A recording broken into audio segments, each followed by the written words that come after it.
if they expect me to walk away from Luton with nothing, I'll make very sure there's nothing to walk away from.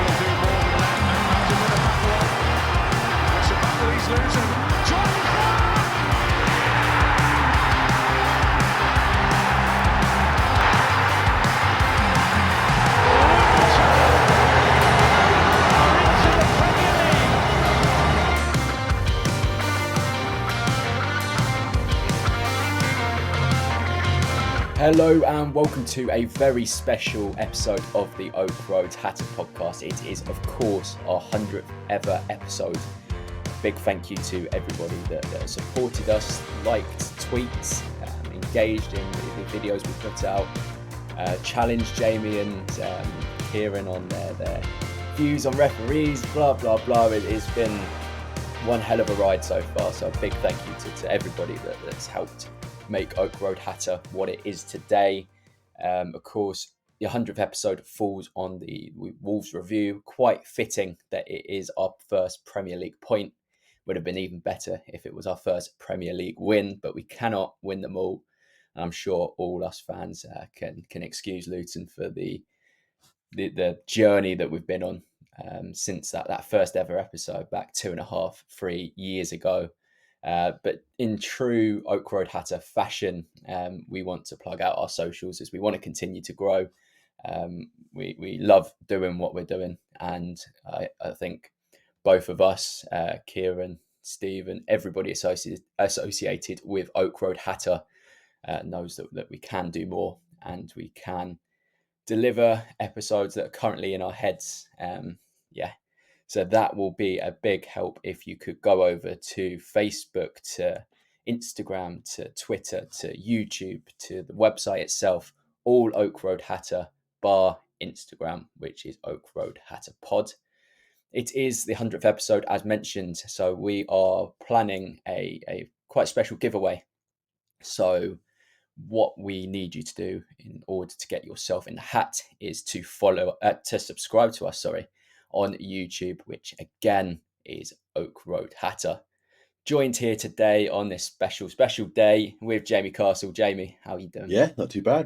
Our centenary episode. I think I guessed on the last pod that my first one was around like the 40 mark. We did a bit of a 2-minute research afterwards, and it was episode 18 was my first ever pod when me and Dylan came on board. But yeah, so much has happened since then. We've obviously rebranded. We've gone from audio only to now audio and video. And yeah, if you said to me back then, episode 18, that by episode 100, you still be doing it, because that's a lot of episodes to put out. But also you'd be in the Premier League. You'd be talking about your first Premier League point, and then I guess personally the stuff that and you've been able to do with Oak Road, be it on radio shows, TalkSport, been on radio shows overseas.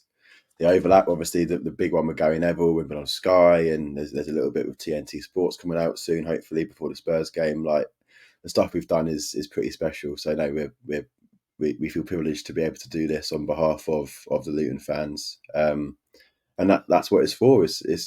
We're trying to give Luton fans a voice, and I know I don't want to dwell on it too much, but there was a few dissenting views from some people on social media towards podcasters, but there's a few Luton pods. All of us do what we do, and we all are good at our own specific niche and what we try to aim to do. We try to be a bit more analytical and tactical in how we assess the games, and I feel we do that well, and then the others do their thing really well. And I think we all are valuable voices for Luton Town, especially to drown out what the invaluable opinions that mainstream media come out with.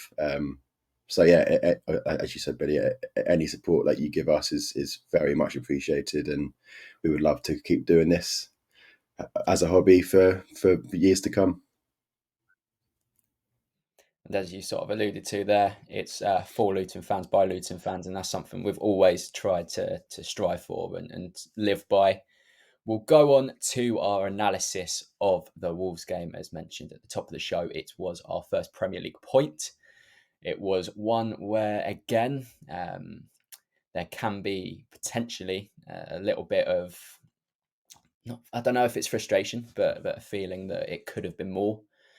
We'll go first for Too Good, Too Bad, which is where you, the fans, get in touch to let us know 2 positive elements of the game and 2 not so positive elements of the game. And we start with David _ LTFC, who said the style of play was a good aspect of it all. There's been a lot of talk about our long ball game, not seeing too much possession. And we almost did the complete opposite of that against Wolves. So that was good to see. And his second element, which is echoed by many, and I'm sure it'll be echoed by us too, as we delve into our own analysis of the game, was Chio Ogbeni being an absolute gem. His 2 bad were goals. It's becoming more clear that money perhaps would have been better spent on a striker. And then his other bad element was that it was 1 chance and 1 goal. Can't ever lose concentration. And it's the adaptation to the Premier League and realizing how ruthless it is and how 100% on it you have to be. We'll go to Matt, LTFC, who also mentioned the electrifying start, intensity in the press, zipping the passes, 6 attempts inside 20 minutes. And it was that period, wasn't it, where we were on top. Very, very exciting to watch. He also penciled down Ogbene as another positive element. Bad was Lockyer's error, turning the game on its head, and the lack of quality / magic in the final third to unlock a side that were camped and holding. So just going on to those 2, Jamie, they're quite similar. Ogbene was a stand-up performer. And that first half, particularly the first half of that first half, was fantastic to see. We really, really laid it on a Wolves side who have given lots of very good clubs in this division a lot to think about this season. 100%. And I think his performances for Ireland in the break, I guess, showed us glimpses of what he could do against 2 very good sides in France and Holland. And I think there's a few calls for him to start. And I think he took that with both hands and some. He was electric, especially in that first half. He had Semedo on absolute toast for 45 minutes, and he just couldn't handle him whatsoever. I just love the way we could stretch the play, and I think Doughty and Ogbene as a pairing on that side, like that, they will test a lot of right-sided defenders in this division. Just the pace, the power, and I thought it was fantastic. The chance of Chio at the end just showed how good the fans at the Kenny thought he was, and it almost shows the laziness of match sponsors, right? Because there's no way Carlton Morris deserved to get man of the match over Chio. I thought, for me, Chio, Doughty, Nakamba were all better than Morris on the day, even though Morris was still good. But I thought Chio was fantastic, and it's really, really promising. And you sort of compare that to the Fulham performance, and you sort of wish that we were like that at Fulham, because I think if we put in that level of performance, that style of performance at Fulham, then I think we certainly could have got something there as well. But obviously, all in hindsight. But it's promising going forwards now, looking ahead to Everton and then Burnley and even Spurs at home. I mean, you look at that right side, we've got Pedro Porro and Kulusevski on the right. If we put Ogbene and Doughty against those 2, they're going to be a big test for those 2 as well. It's exciting to see that 5-2-3. Yeah, struggling with my numbers there. 5-2-3 formation. We didn't know if we were going to deploy that at home. We did. We looked very attacking, and that was good to see. Going on to a couple more Too Good, Too Bad. Oliver, again. Ogbene looked amazing. Pace, power, stamina, and running at players. And he also put his second positive element was took advantage of the weaker side of Wolves, Semedo's side, especially in the first half. And again, that's what we've been talking about there. his two bad elements was took our foot off the gas and allowed a 10-man Wolves to get into the game. Again, we'll come on to this a little bit more in our own analysis, but we've both spoken off air about when we come up against 10 men and it perceivably gets that little bit harder for us. And then he also need to be more clinical, too many wayward shots. And I think it was 20 in the end, a number that we haven't seen for quite some time. The last one on Twitter here was the two positive elements were Ogbene and the first 25 minutes, and the bad, more clinical finishing needed, and the Neto goal. Okay, Jamie, we will now go on to our own analysis of the game. There's a lot to pack in. A lot happened within that 90 minutes, as was to be expected. It was our first point, so again, positive element to this season, something we'll look back on with great fondness, especially if we stay up. And I mentioned the continuation of that 5-2-3. Ogbene getting his first start, and we've mentioned how effective he was. Jacob Brown on the other side. And we really use that formation to our advantage, playing quickly through the thirds and especially down that left side with Doughty and Ogbene. Do you think it's going to be a continuation of this 5-2-3? Do you think this 5-2-3 formation can establish itself as our go-to, or do you think there's going to be plenty of opportunities for this to change? Yeah, I can certainly see it being here to stay. I think props to you. I think whether it was on or off air, you mentioned about that being a potential thing that we'd move to use those wide forwards off Carlton rather than the one in behind. I was very much of the opinion that we'd almost flip that midfield and go two sitters and 110. But I think if you look at the way that 5-2-3 works, it stretches the play so well. And I think what we didn't do too great at Fulham was, if the ball was one side, then the other side forward wasn't quite getting into the box. But I thought when the ball was Ogbene's side, then Brown was getting into the box, and vice versa. If Kabore had it on the right, then Ogbene was sort of tucking in, and that worked a lot better.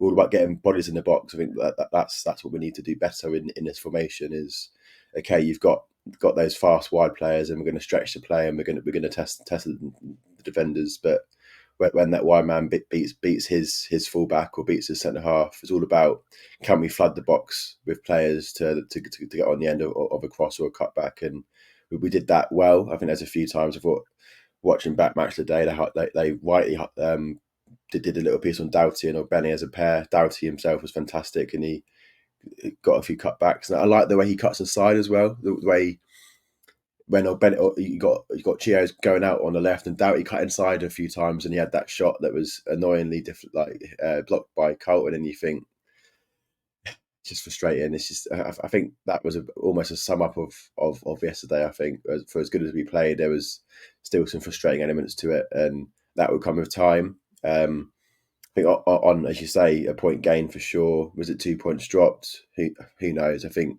ask us in May. If we stay up by a point, then there's a point gained. If we go down by 2 points, then it's 2 dropped, right? And that's what happens with hindsight. But I think it's something to build on. You look at Everton, and sort of frustratingly, they showed what they're capable of last night at Brentford as well, which makes that game look a bit tougher on paper now. But no, I'm positive if we can play that sort of way at Goodison Park next Saturday, I'm positive that we can get a positive result. Just the way you can stretch the play, and I don't think the Everton back four will be able to cope with Chio and Doughty on the left, with Brown or Chong or whoever we play on the right, with Kabore, who Kabore himself is getting even better as well, game by game. So yeah, I think we can really test Everton as well with that setup. Yeah, and going back to your point about Ogbene and Doughty, that relationship hasn't started together yet. So to have them two being as effective and in line with each other was fantastic to see. And you just think that's with one game played together. Imagine, a run of 5-10 games where those two are starting left wing back and left wing. You think they could be even more effective. And Nelson Semedo, a decent fullback in the Premier League, and for Ogbene to incite as much fear into his eyes as he did, in the Premier League is just so exciting to see, and you hear of the Republic of Ireland fans speaking so fondly of Ogbene. We got to see our first glimpse really yesterday. He's been good coming off the bench, but he just incited fear into that Wolves defence every time he got the ball, and they backed off. They tried getting tighter. They tried all sorts, but he just managed to keep winning every one-on-one situation, and it just, it relieves pressure.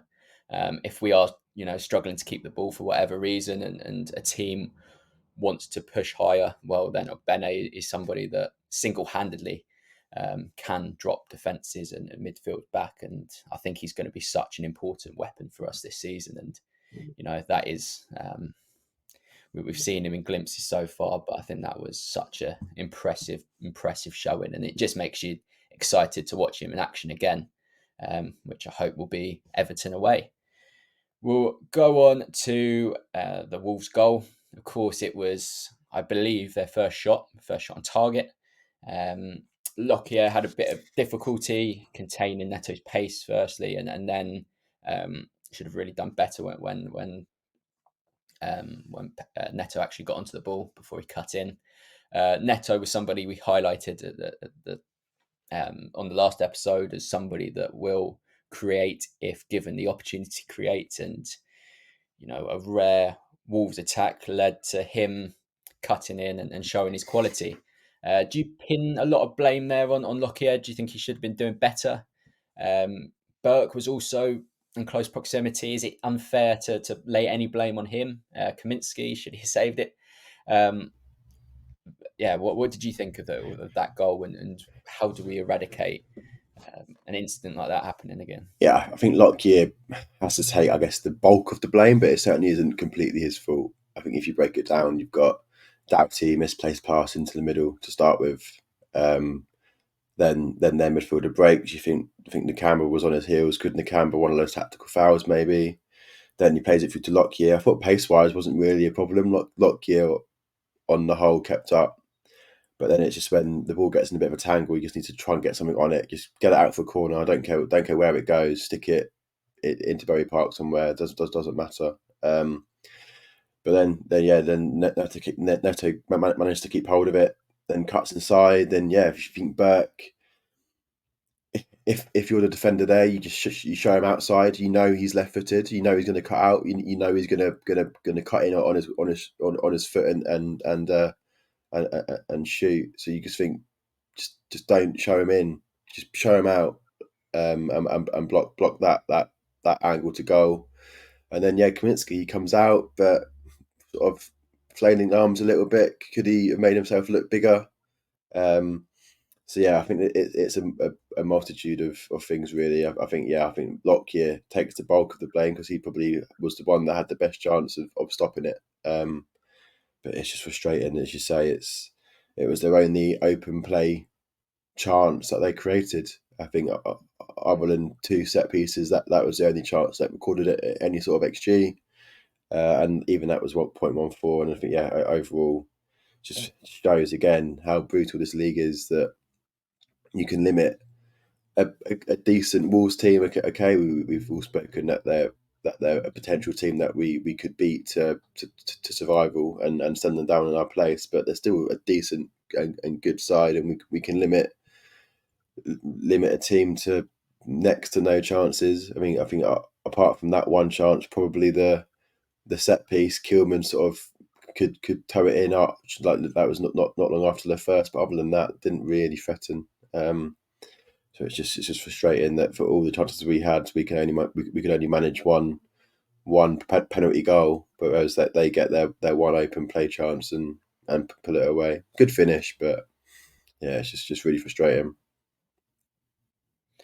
Yeah, I agree with a lot of what you said there. I disagree with Burke. I don't personally think he could have done much there. I think when Neto was bearing down a goal, he's done well to stop himself and to shut one avenue off. I don't personally attach any blame to him. Kaminsky, again, I just think it's in such close proximity. But yeah, I know I do get it with Lockyer. Lockyer has prevented lots of goals for us. He's somebody that us Luton fans absolutely love for the performances that he's put in so far in the Premier League. But yeah, I think that was a mistake that he will learn from. He learns from a lot. And it's just unfortunate that it led to a goal with their first attack. And as you mentioned there, they created very, very little. So yeah, for that to be their only, and the corner incident, for that to be their only real sightings of goal, and they score from him, is a little bit disappointing. But again, as we said at the top of the show, it just shows the ruthless nature of the Premier League. We're going to head into a short break, but when we're back, we're going to go through the penalty incident, our goal, and other factors in the game.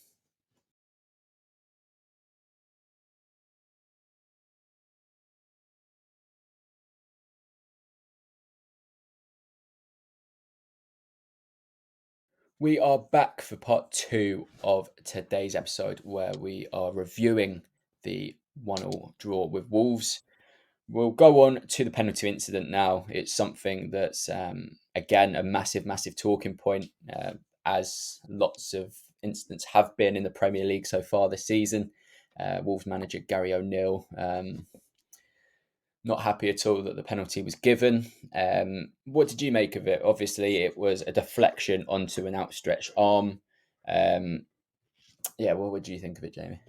Yeah, I mean, there's two angles here. I think if I put my sensible opinion hat on, as I've said many times before in pods, do I want them handballs to be given penalties? No, I don't. Do I want the Ward-Prowse penalty to be given? No, I don't. Do I want the Lewis Dunk penalty to be given? No, I don't. In the grand scheme of footballs, in terms of the rules and how the game should be. But as we said, I think they've shot themselves in the foot with how they referee that rule. So do I think the handball yesterday was a what should be a true handball? No, I don't. I think it's really harsh. It hits him off the thigh up to the arm, which obviously is massively unnatural position, the way his arm's like up over his head. So I completely get that, but close proximity. Yeah, so I think it is harsh. It's harsh if you're a Wolves fan, because you think, okay, yeah, Luton probably deserve to get something, but without that, we come away with 1-0 and we're buzzing. But from a Luton perspective, it's sort of, well, we did deserve to get something. So even if that may not have been a penalty, we fundamentally deserved to get something from the game. So it was only right it's only right that we got a point based on performances. The second angle is, do I care? Not a chance. I think when you got the handball that wasn't given at West Ham, and yeah, it's quite funny. I was catching up on Match of the Day this morning, and it was nice that they gave just as much time to the West Ham penalty incident as they did to the Wolves one. They dissected each action of the Wolves penalty incident on Match of the Day. They went through the rule line by line. Oh, was it this? Was it that? And then they probably spent a good 2 minutes on that incident, whether it should or shouldn't have been a penalty. It's nice that they've spent as much time on those shouts that have gone against us as they did last night on Match of the Day. So cheers to the BBC. It's on the list of the numerous anti-Luton stuff that have been going on at the minute. So yeah, do I care? No, we deserve to get something. So it's nice that, ironically, I disagree with the phrase that it will all even out over the season. But I guess to an extent it has a little bit there, and it's just right too. And Morris had to step up and score. It took a while because obviously the incident was reviewed by VAR, but when it came for him to convert from 12 yards, he did so very coolly. 2 goals for him now. Yet to get off the mark from open play. How do you think he's fared the last sort of couple of games? Do you think that goal's coming? Of course, he had that strike that hit the post, and it was. I think it looked even more spectacular on Match of the Day than it did sitting in the Kenny end. What do you make of Morris' last couple of games? Yeah, he was better yesterday. I think I was pretty fair in my criticism of him against Fulham. I thought he was very isolated and didn't really get much at all. And I stated it was both his fault and not his fault. I think there was a few reasons why he was isolated, but he was much better yesterday. He made more of the time on the ball that he had, and as you say, that chance that came off the upright, and I think last season that goes in the back of the net, and it's just it's frustrating because if we score that, then we go 1-up, and I think we go on to win 2-0 or something. But yeah, he did much better, and I think Ogbene helped him. Brown being a bit more narrow helped him. He just needs to, I think, stop snatching at a few things at times. I think he just needs to keep a bit more of a composed head. And I think with time he'll get better. Again, it's kind of a new role for him as well. I think he's played the best part of 46 games last season alongside Eli, and now he's maybe needs to get used to being that sole central forward. So it's going to be interesting to see what happens over the course of the season, especially if we keep this 5-2-3. I think he just feel like he just needs that one goal to get him going. But yeah, I mean, whilst he's on penalties, he's reliable, and I'm happy I brought him into my FPL team with a nice 9 points he got, I think. So yeah, I'm up to 75k in the world now, especially with that Kabore assist of the pen as well. So yeah, I'm all happy. We'll go on to the subs now.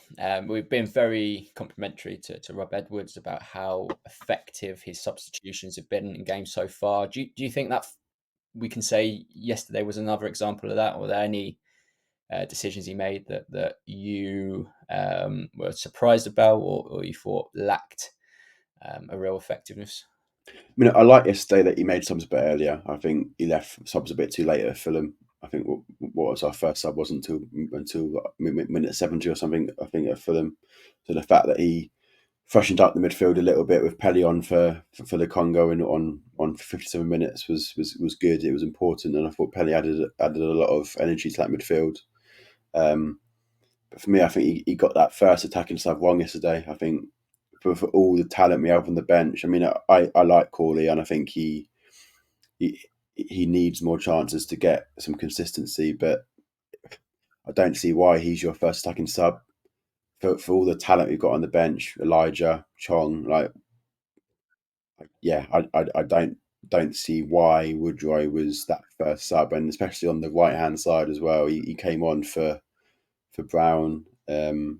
Just didn't seem right to me. And he had that one chance where he sort of dinked that ball over the top, and you just don't do that there. I think sometimes he's too cute at times. He just needs to get a foot on the ball and just hammer it. Just try and just get something behind it and get a deflection. For me personally, I would have loved to have seen Eli come on for Brown, shift Ogbene to the right, Eli on the left wing, as we mentioned on the last pods. Again, I thought Eli was good for the last few minutes that he came on. And then fundamentally, I think I agree with what Edward said in terms of when a team are playing a low block, even with 10 men, that one man extra just doesn't really mean much because they've still got 10 behind the ball with the keeper. So I get that completely. I completely agree that it is really hard against 10 men, and we were better 11v11 because it was a bit more open. But if you want to try and defeat a low block, you need a bit of creativity on the ball, and you got Tahith Chong sat on the bench. He brought on Ryan Giles, and I thought he was okay. I think he needs to be a bit more brave and a bit more aggressive at times, but you bring him on because he's got a great left foot, and he can try and unlock that low block. And I think Chong could do the same. So the fact Chong was left on the bench, you think, well, why didn't we go for it and bring him on? And yeah, I think there's a few things yesterday, and I'm far from being I'm far from trying to be too critical because Edwards is a fantastic manager for us. It sets us up fantastically. But it's just that you just try and review and think, was there anything that he could have done better? And I think he could have probably got a few subs better, or he could have got some subs different yesterday, and I think it would have added more value to the game and the outcome.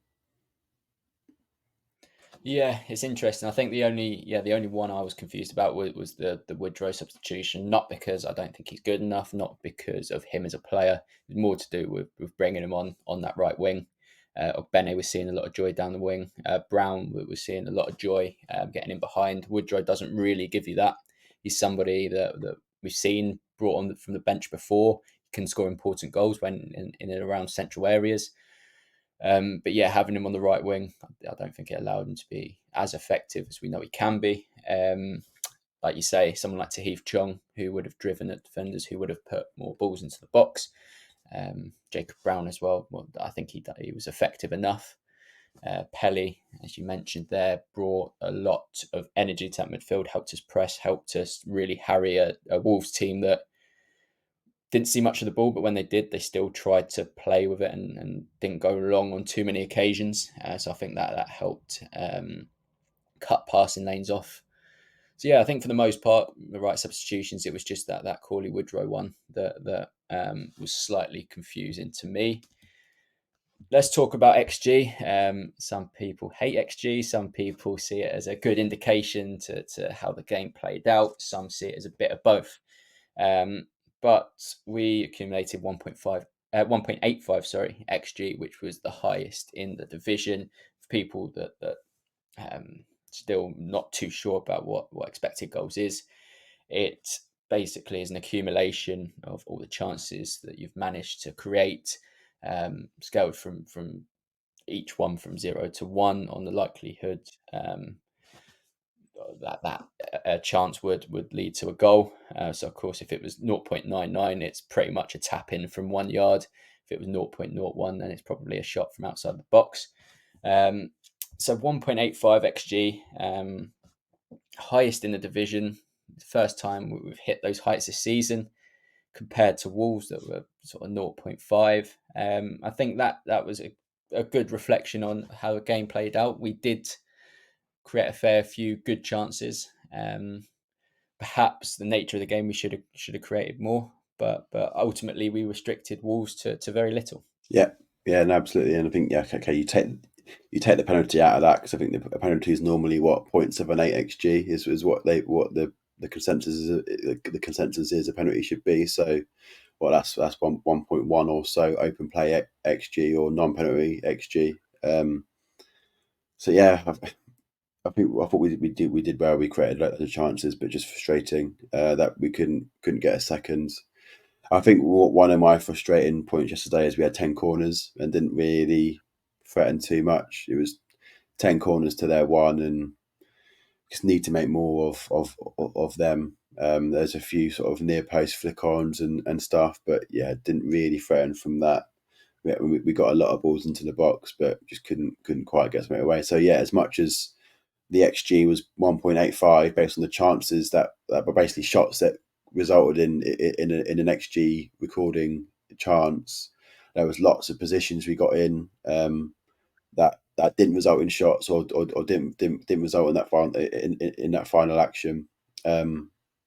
So I think we probably created even more than that 1.88 or so XG as well. And on the other side, as I said, yeah, limited balls to little. I think Pedro Neto's open play goal was 0.14 on the XG, and other than that, didn't really offer too much. There's a few set piece chances. So yeah, I think for the positives that a point gives us, it's important that we're on the board off the bottom after Burnley lost to United. So it was important yesterday to not lose, and I think I said off air, if you said to me in the context that we'd go one down and come back to get a point, you'd have been happy with that because it was a must not lose. But then when you add in the dominance, you add in the 10 men, you can't help but feeling a bit disappointed that it wasn't all three. But yeah, it's something to work on, and just hope that come the end of the season we stay up by a point rather than go down by 2. Because if we stay up by a point, we'll be looking at that thinking, yeah, that's a great point. Let's briefly take a look to the next fixture, which is Exeter away in the third round of the Carabao Cup. Of course, we've already progressed from the second round with a 3-2 victory against Gillingham. We saw a lot of changes in that game. We mentioned ahead of that game. That was a good opportunity for those that hadn't had an opportunity yet to really give it a go and get themselves into the starting 11. I think Doughty has since done that. Chio as well has since done that.